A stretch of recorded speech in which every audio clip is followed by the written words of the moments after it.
For more on this, we bring in John Gong, professor at the University of International Business, Economics in Beijing. Good to see you again, and happy holidays to you.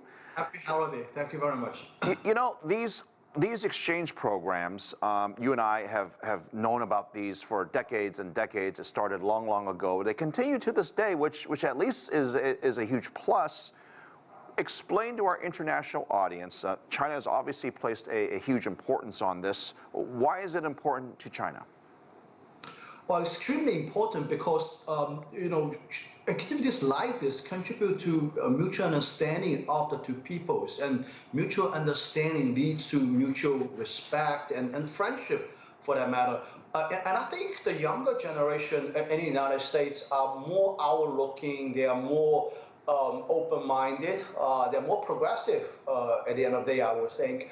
And I hope that the programs like this will be extended more. And I think both governments should also contribute to help these programs to develop, especially in my view, not just in Los Angeles, in Southern California, but extend the program to states in the South, like Louisiana, Alabama, Mississippi. For these people, young people in these states, to have a better understanding of China. I guess the simple question is it working?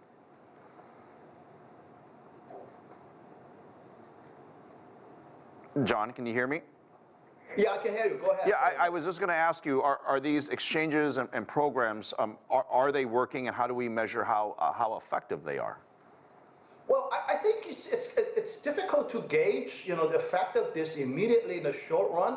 But over the long run, I definitely believe that will be an impact. I think there are historical precedents here. I mean, after the Second World War, America spent a lot of money as part of a Marshall Plan to cultivate this kind of mutual understanding, respect, and friendship between American people and Europeans. And we all understand that the long-term impact is palpable, and it's definitely there. So I think between China and the United States, which is an ocean apart, thousands and thousands of miles apart, it's vitally important to have something like this. I think the portrayal of China in American media is a little bit of a bias in my view, especially for people in the South.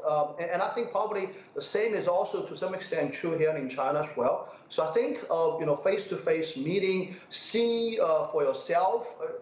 It's extremely important for the two peoples.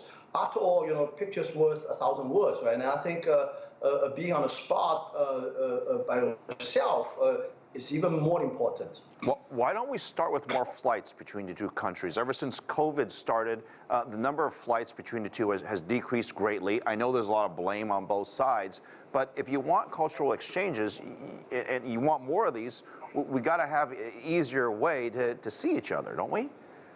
Oh, absolutely. The fares right now between LAX, for example, and Shanghai is still very expensive. We got to bring these fares down, in the somewhere less than around like $1,000 for a round trip, hopefully.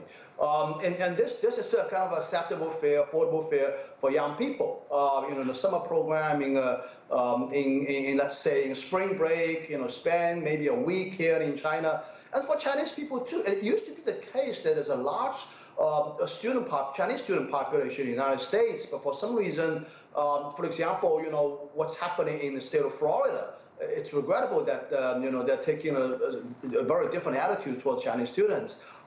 Things are slowing down. This is very unfortunate. I think you're absolutely right. We need to bring the fares down, introduce more competition in the airline market between the two sides, and let people travel. John, I'm going to let you lead the charge.